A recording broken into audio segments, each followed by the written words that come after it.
اور زمین پر کوئی چلنے پھرنے والا نہیں مگر اس کا رزق اللہ کے ذمے ہے.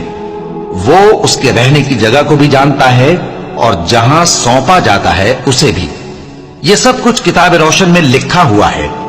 اور وہی تو ہے جس نے آسمانوں اور زمین کو 6 دن میں بنایا اور اس وقت اس کا عرش پانی پر تھا.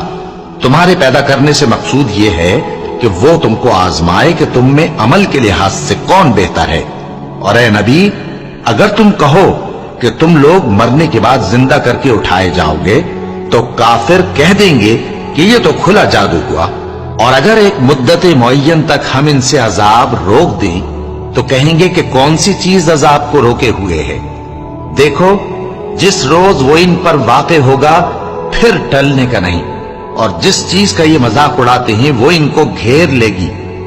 اور اگر ہم انسان کو اپنے پاس سے نعمت بخشیں پھر اس سے اس کو چھین لے تو نا امید اور ناشکرا ہو جائے.